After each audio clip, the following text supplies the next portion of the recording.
I would say that revenue growth in 2025 will be repeating a 30% growth achieved in 2024, which is from 200 million to 260 million in this year, 2025. This is a very conservative view of it. However, we are always aiming for the highest revenue, highest target. With a new machine coming in, we are confident in our abilities to make this happen for sure.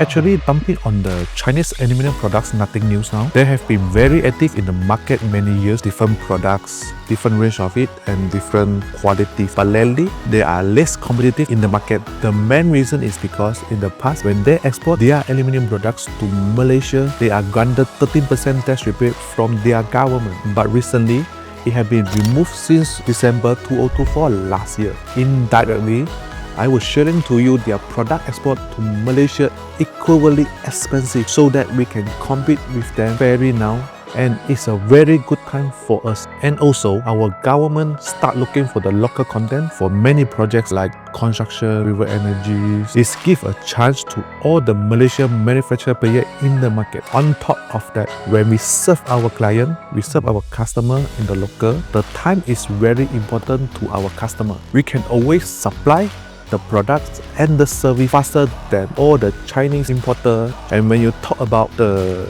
US tariff, actually it didn't affect us at all because our business 90% is for Malaysian market, and we didn't supply any product to US, so that any tariff imposed by US, we are totally out of the picture.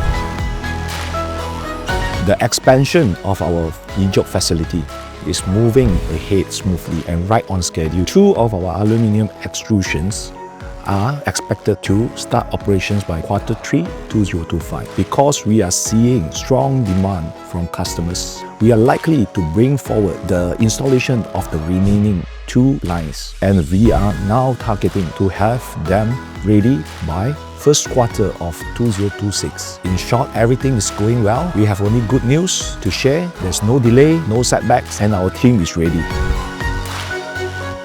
At the end of last year, the Chinese government removed the 13% export tax rebate for aluminium products. This change had helped level the playing field between Malaysia and Chinese manufacturers. As a result, our pricing has become more competitive, and we have seen some of the customers previously are purchased from the China manufacturers and now back to purchasing locally. In addition, we have also received a growing numbers of inquiry from the customers from overseas. Many of them actively looking for alternative suppliers in Southeast Asia to reduce the reliance on China manufacturers.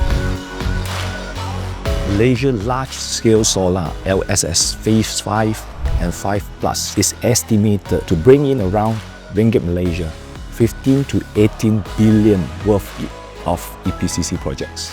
Based on a simple calculation, about 3 to 4% of this project value typically is aluminium mounting structures. By calculation, it will be turned into about Ringgit Malaysia 500 million. In comparison, our solar-related revenue in the previous years was just around 10 to 12 million. So this shows how big the market could become. Beyond supplying mounting structures, we also provide installation service for solar farms and commercial and industrial solar projects. We are not material supplier, but we are part of the full solution. Looking ahead, if the solar industry in Malaysia remains active and continues growing, we see a huge opportunity over the 2-3 years.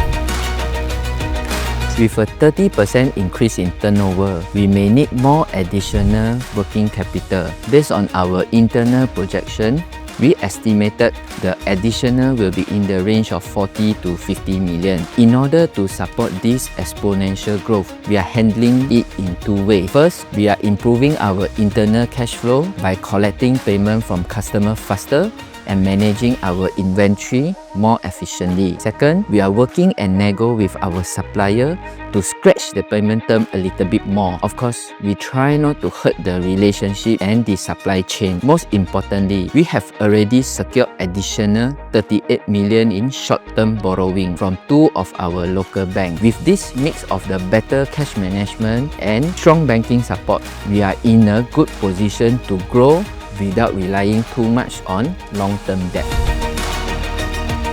We are currently operating at a gearing ratio at around 1.1 times. With the additional 38 million in short-term borrowing, we expect the ratio to rise to approximately 1.3-1.4 times. But bear in mind that this borrowing is short-term in nature. We view it as a productive loan, which is directly tied to generating revenue and support our business growth. On the trade financing side, our panel banking has been very supportive. We currently have access to 80 to 85 million in trade facility. These include instruments such as banker acceptance (BA) and letter of credit (LC). These two actually help us manage our working capital smoothly and give us enough cash to grow our business.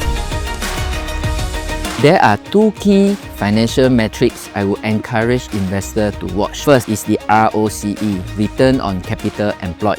In simple terms, it shows how well we use both shareholder equity and leverage on bank loan to generate profit. Our current ROCE is at around 10%, and if we can keep it or even improve it, it shows that we are growing in a very efficient way. Second will be free cash flow. Revenue and profit are important, but it's cash flow that keep the business running. Strong cash flow will allow us to pay off debts, reinvest, and also give value back to shareholder. And if I may add, our gross profit margin, which consistently remain at around 17 to 20%, is another key indicator that shows we are growing without letting costs get out of hand.